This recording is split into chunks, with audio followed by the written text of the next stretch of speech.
second.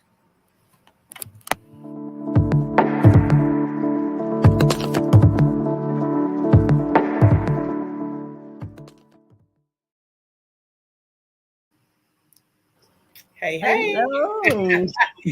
Hey, good to see you, Evie, as always. Me too. I've missed you last week, actually. I couldn't believe it. We It didn't seems have so weird one. having a week out, but just for those who are listening, it was my birthday last week, Thursday. I And know. the rule of thumb in my life is that I never work on my birthday in any shape or form, even though this may not feel like work. I was doing other lovely things with my family and my loved ones. So that's the way the cookie crumbles. But we're back. We are back. We are back. Yes. And this week we are talking about, are you in two minds? So really understanding those opposing voices, really, that are often nudging us, guiding us, prodding us, shouting at us, and how they shape our path, how they shape the direction that we go in. So, yeah, I think actually you chose the wording for this, Evie, which is the critic and the champ, the critics and the champions, if you like, which I think is sounds perfect. I mean, because that's literally what we're dealing with, aren't we? We've got this voice that's always, no, don't do that. No, that's not right. Oh, you'll make a mistake. Oh, don't, that constant critic, which has a purpose, which we will get to. And then, of course, the champ, which is always just encouraging you. Well, why not? Have a go. Try. Let's see. Don't worry about the outcome. Just, kind of wants to ease you into exploring the possibilities. So I'm going to hand over to you, Evie, first of all, and just say how, in your own experience, how have those voices shown up and impacted what you have or haven't done? Well, as you said, we all have those voices, and some people that might say, oh, I don't have the one or the other. They haven't probably stood still to listen carefully. What is it? It is true that sometimes the one of the two is much louder, and usually, I dare say, is the critic that is louder.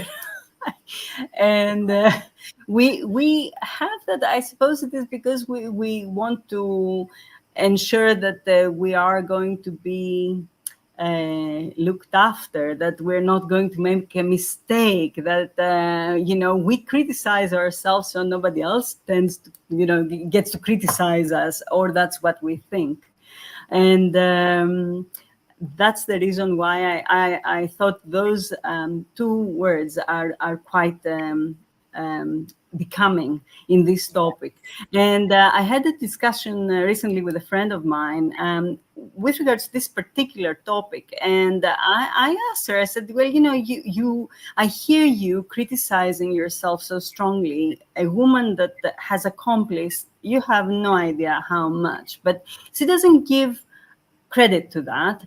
What she focuses on and gives credit to constantly is what she hasn't achieved, or what things go wrong, and why do they go wrong. And she's on that vicious cycle of when you focus on something that goes wrong, well, it's likely that it's you're just going to focus on that without the possibility of figuring out why it has gone wrong with curiosity, and then take different steps to have a different outcome.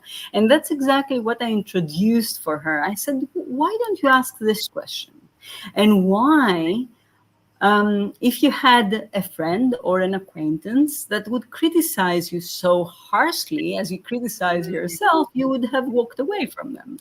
And it was amazing to see the change on her face. It was like, oh, that is so true. I mean, why do we do that? And I think that we just are so used to that harsh voice in our heads, thinking that it's supporting us, that we let it just chatter away and take away all the good things that we can do, unfortunately. Yeah, absolutely. I think it's also understanding that critic, and this is just one name for that, if you like, that mind, usually has developed from situations and circumstances where it did serve a purpose.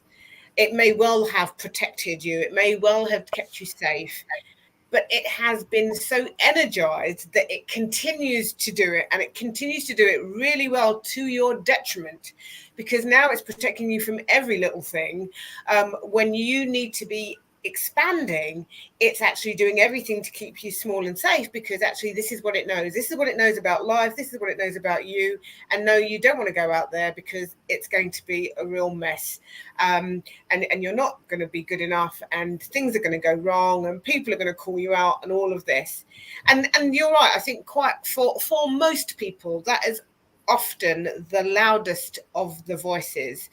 And it can become deafening for some people. I was having a conversation with a new client only yesterday, and saying, and interestingly, I kind of, as she was talking, I was listening to her language and the amount of time she said can't. And I was like literally putting a little stroke on the paper every time she said it, and then said to her, do you know how many times that you said can't? She's like, no. And I told her, and she's like, did I? She was like shocked to realize that this was the language, and said, and that's that story that is repeating and repeating and repeating, and that you then are living. I mean, you say it, you feel it, you live it. That's the experience.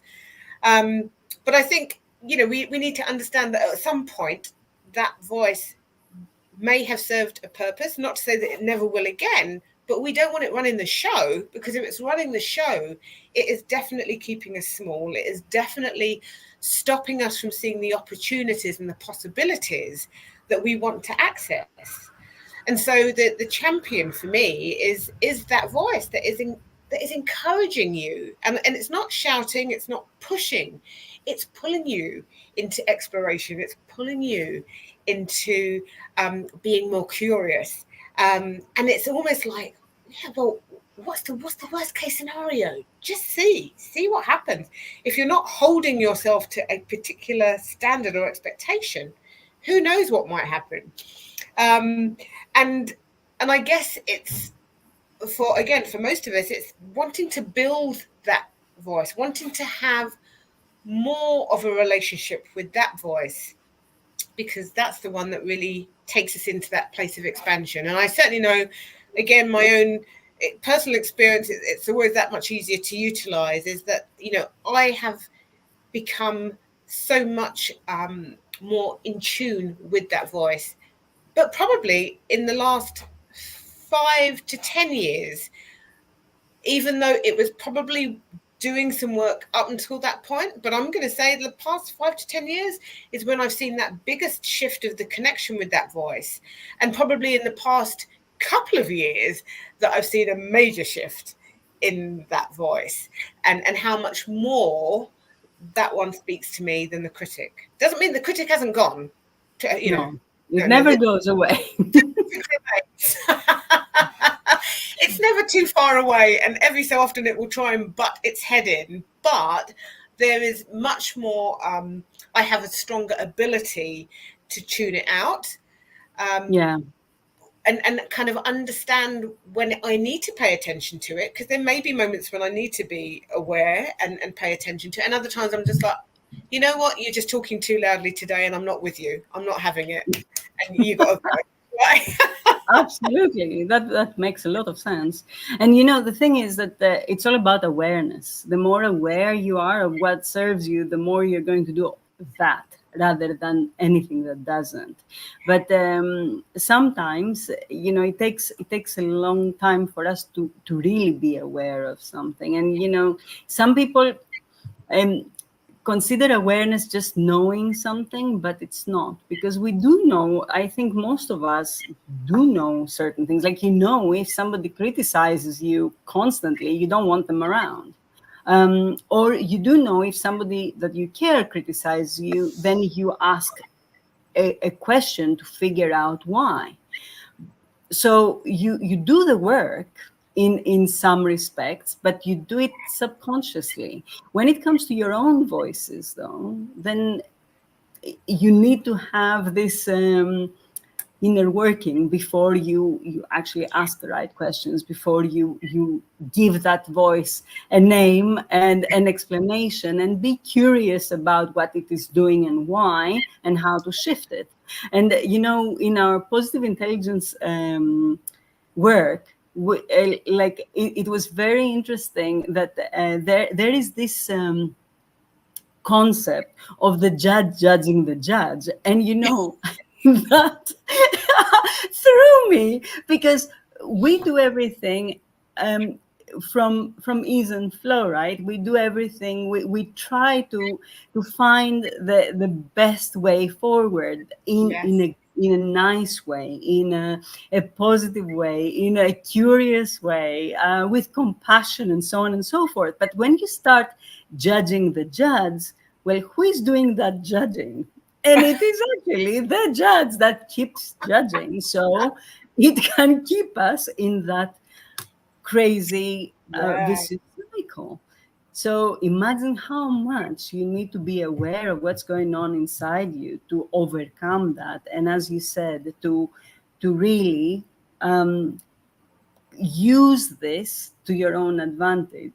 Yeah. So Yeah. It it's is not an overnight. So, it is not an overnight piece of work because, no, yeah, it's like you said, it's so much more than awareness. Because I think, as you were alluding to, we are aware of many things. I mean, you know, gosh, I work with people who are so aware. They are absolutely. absolutely aware, but it's not enough to be aware. Because if you're not utilizing that awareness, then what's the point? And and a really easy example of that is, like, I may speak to somebody about their health and well-being, and when we talk, typically it will always lead to food. And Absolutely. now I know I shouldn't eat that. I know what I should be eating. I know what I shouldn't be eating, but you still continue to eat the thing that you know you shouldn't be eating. So that shows that you have an awareness of what you shouldn't, but it shows that you lack awareness in how to make the change, right? How to get the switch, how to stop that voice that is still telling you that it's okay to have 2 packets of biscuits tonight with your tea. Um, that is not okay to have with my tea, and actually to switch up the volume on the voice that is saying it's not only that you need to know that these foods are better for you, you're actually now going to bring them into your environment and start utilizing them. So there is these constant battles of that are going on within us. And like you said, the judge, and the judge is one of a number of voices that we kind of have that are operating, and actually having that level of awareness when you now know that your judge is now judging, and so there's just these layers of, but this is not about sharing this so that people then feel bad because and think, oh well, I don't know, and I feel really bad because I should know. There's no should about this. It's the preparation to do the work, to start unpicking, unpacking, and finding out. It is, and accepting that it is not overnight. And even as you progress, I have definitely progressed. I am still learning right Oh, here, right now. This work is still in play, and actually giving yourself good grace to know that, and not feeling like, well, because I know I should just be able to do it all. The mind isn't quite that kind in its operating, that it just allows you to just flick one switch over and it's all. Although some people may disagree with that, because I'm sure there are techniques, modalities out there that say actually you can just flip a switch, and I'm really open to hearing more about those. But generally speaking, absolutely. Yeah. most people, it's work, and it's about being prepared and willing to do the work on yourself. That's certainly my takeaway from it. No, for sure. And I think that, thank God that we are in the process of learning. We don't want to be in any other mindset than growth mindset. And that never stops. So, yes, there are a lot of modalities out there that, talk about various things, and they definitely probably help different people in different ways. But that's the reason why there are so many. Sort of giving you a similar outcome, but we're all different, and we deal with things differently, and we are in different stages of our lives and awareness as well. And Yeah. I love what you said about it's not about a blame game or who is more aware than whom and stuff like that. It doesn't work like this. No, Each one of us is responsible for our own growth, our own understanding, our own awareness, and our journeys are as singular as we are. So um, we just start where we are. That's it, and absolutely, see absolutely. where that takes us. And I think with that, the most important thing is the consistency.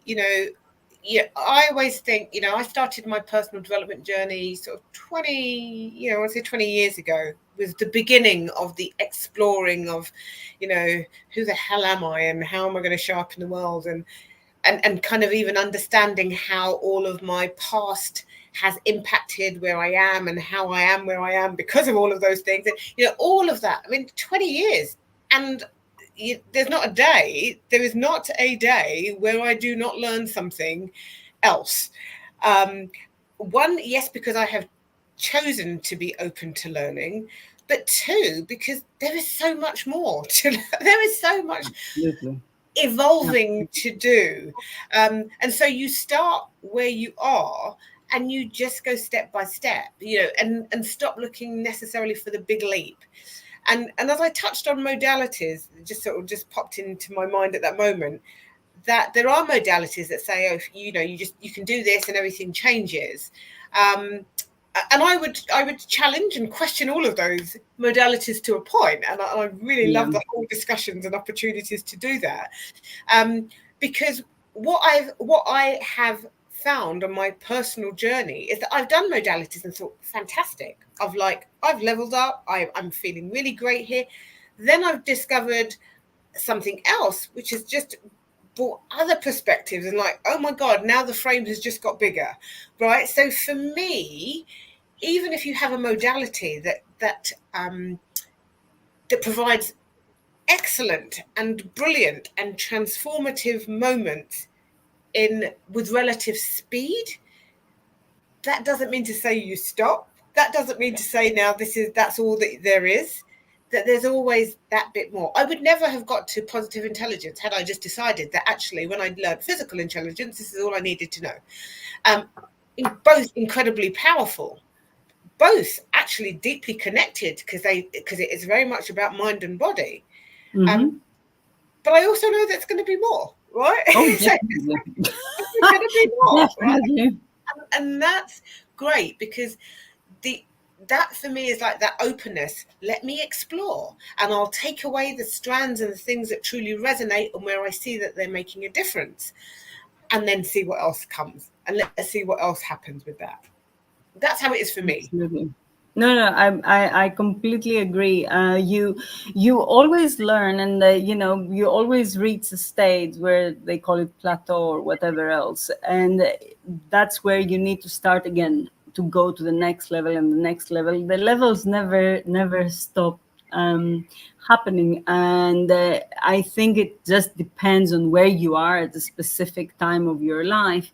Possibly, 20 years ago when I started with this work, positive intelligence might have not been what would talk to me the way that it does today. And also I want to bring back to, like bring the attention to the people that hear us that it's not about when you read something. Probably you do find the things that you need at the right time.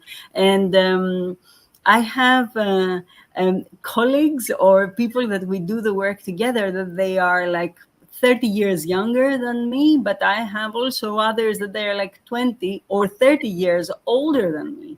And I'm always in awe with people, especially older people, that they are ready to get into these different things and use them and bring something in the world immaterial of where they are in their lives, as age is concerned, because you can see, and they are the proof that there is that constant learning and everyone can benefit from that, and there is always something that you can gain and use and show others at the end of the day. Yeah.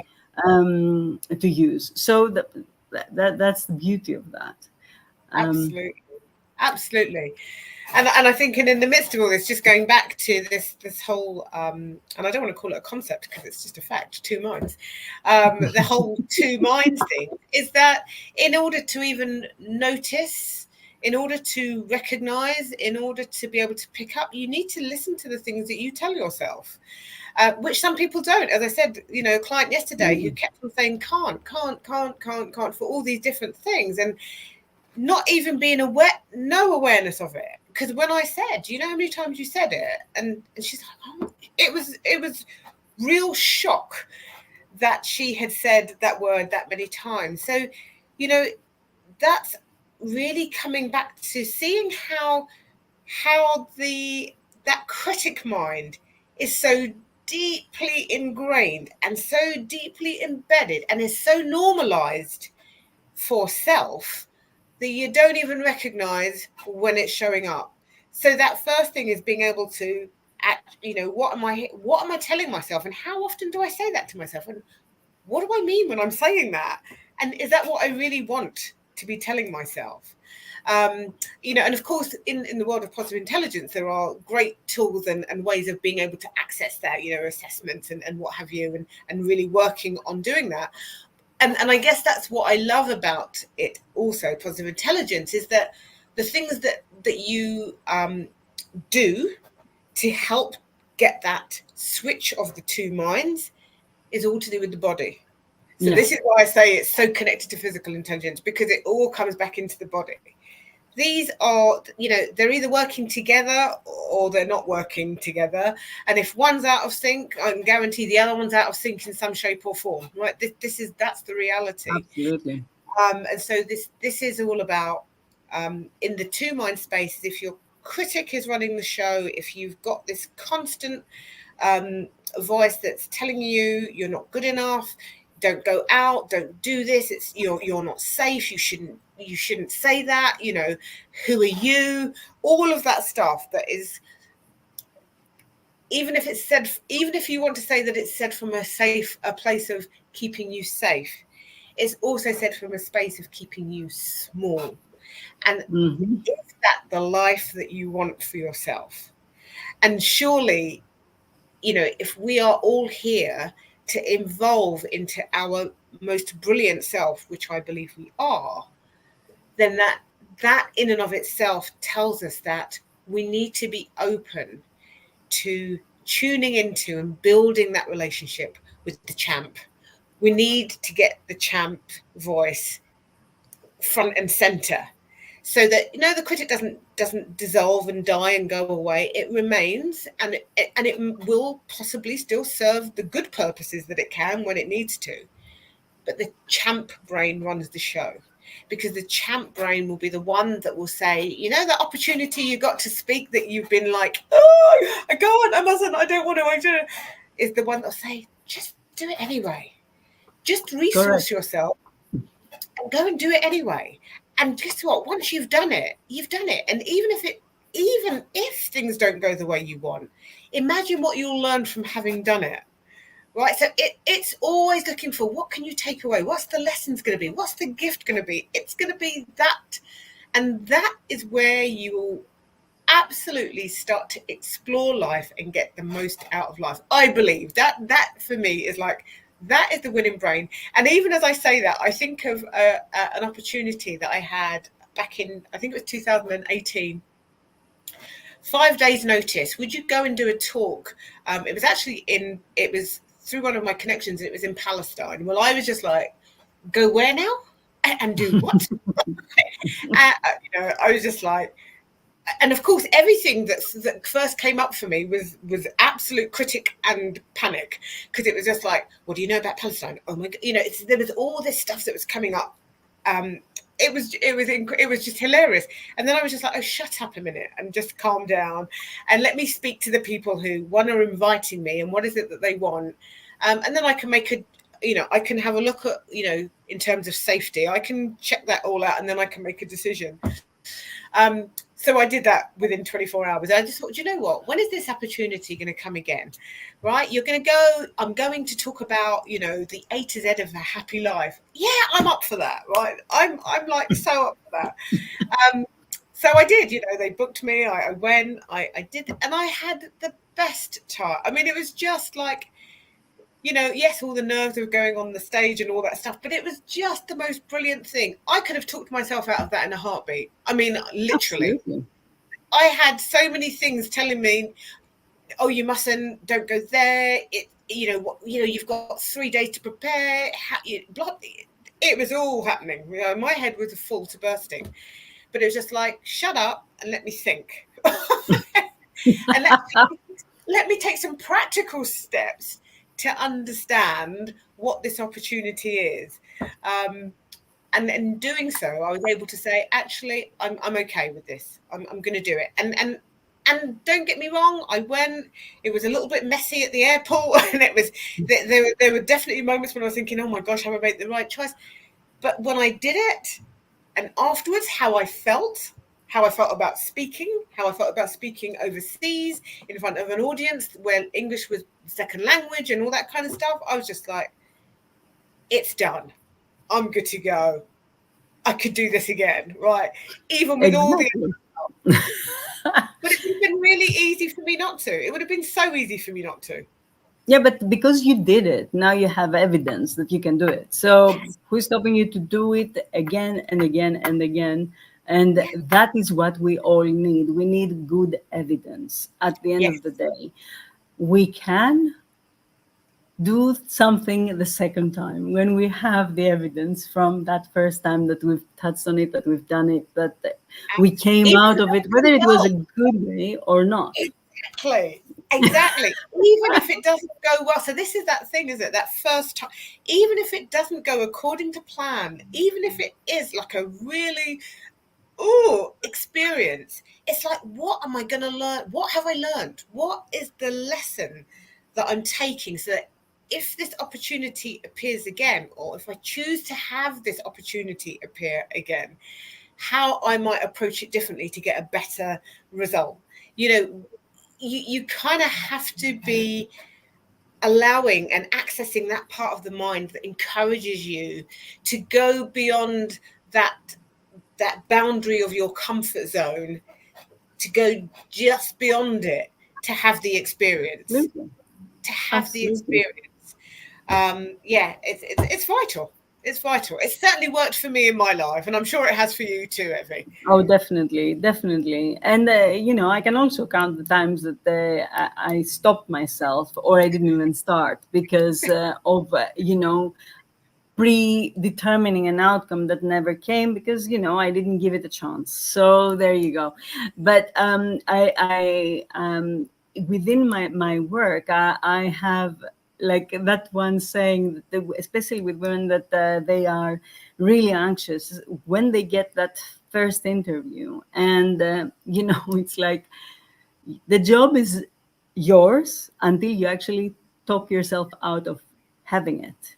And that's what happens because the more anxiety you put in the mix, the more likely it is that you're not going to take the steps that you would take if you did take them with curiosity, with that sense of like, okay, what is the worst that can happen? Let me just go there like nothing depends on it. And that's my always my advice. Just go. Even tests, for students, or whatever you do in life, just go in it as if nothing depends on it. Because when you feel that you don't have anything to lose, really, you will give it your 100%, and it becomes like it's an irony, but that's when you give your 100%. That's when you are likely to get what you want, because you don't pay too much Yeah, attention. It's like you know what the outcome you want, but you're not attached to the outcome, and that helps a lot. absolutely, So, and absolutely. another point I wanted to make in here, while I was writing, I was listening to you speaking, is like, we never ask why that critic criticize us in such a way, and who's, like, who is the person that has actually set those, I don't know, those standards, or who has given us that first, um, you know um, words, the first words that come to mind, that, oh no, you cannot do this, so no, be careful, or don't do that, don't do this. And so we discard the fact that we might not really be the voices in our heads, but like our caregivers, our teachers, our this, or the society, whatever, Yes. all this conditioning that we just really don't question. And we No, need to question that. We need to question it. absolutely. And that's the thing, isn't it? Because quite often those voices, quite often, not in every case, have come from people who do care about us and who do care about our safety and our well-being and all of these things. That doesn't mean to say that they know what they're doing, and it certainly doesn't mean to say that those things that they're saying are true or to be adhered to, that we need to be able to question Absolutely. them. But of course we don't, because at the time when they are being spoken into us, and I literally mean spoken into us, Yes. um, we're not in a position where we would normally question, because they're usually more senior to us. They are more professional than the positions we hold. As children, it's like you do as you're told. That's one very clear message that we get most of the time. Yes, So what absolutely. do? We go to school and we do as we're told. Not everyone, I know, but generally speaking, the doctor says do this, we do as we're told. So we just keep on playing out these inbuilt stories that serve us over here but don't serve us here. And we need to be able to access the other side, that other mind, so that we can use that for this big stage over here, where we get to really have an experiential um, and enjoyable life, and just allow that other part of the mind to focus on this little bit over here, where it probably is being helpful, and it is ensuring our safety and all of that stuff that it can do. But when it is center stage, wow, we're just blocking out the sun. When it is center stage, we are taking the sunshine out of life, and that is not okay. Absolutely, absolutely, 100%. And yeah, we need to differentiate. We need to find ways to differentiate, and like, clear what works, what doesn't, and make it a little bit more easy for us, like, to really take the risk and say, okay, yes, I can risk that, and it might serve me, it might not, but it will be me taking the risk and getting the evidence that I need to act accordingly the next time, and that's that. But Yes. like, Yes.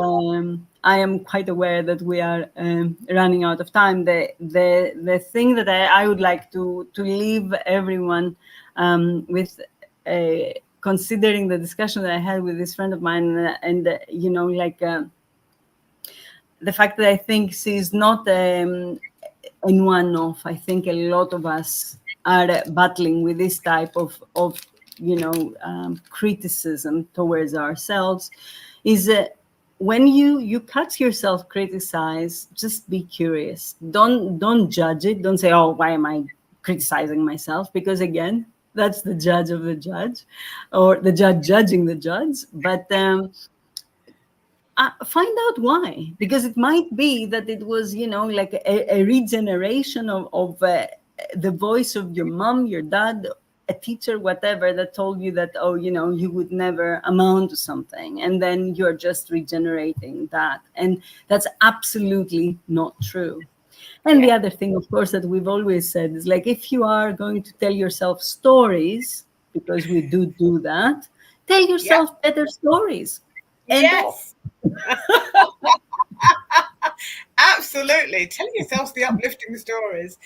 Yeah, Absolutely. really, really, really good points. And I think I'll finish on the fact that, if you consider that you have two minds, if you just if I give you the statement, you have two minds. So you have these two voices. This more than that. But let's just say you've got these two voices in every situation. When you are in a place where you are feeling like, oh my goodness, no, I can't, that's not for me, I've not done enough, I've not got enough, just to sit back from that and just say, but what would my champ say? Nothing else. It's just a question. Nothing else.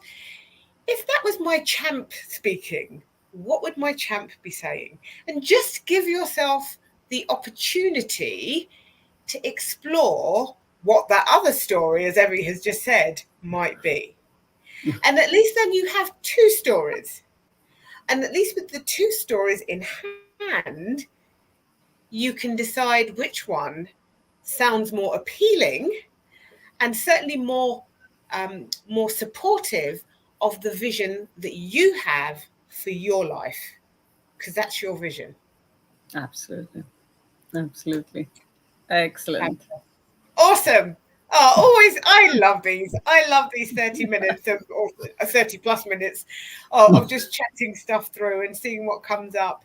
As always, and we want to hear from you. So again, we keep encouraging you to leave a comment, share some of your thoughts. If you are interested in coming on as a guest to talk about this whole thing about how we make ourselves more visible, how we get comfortable with being visible, we would love to have you join us. So, just connect with us and we can make that happen.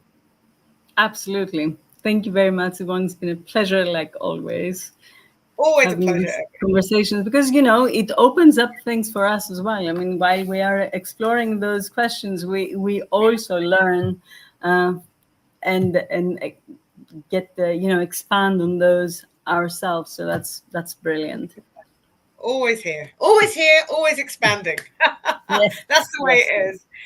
Sending you all absolutely. our best wishes, and we will be back next week. Yes, thank you for joining Fabulous. us. Bye.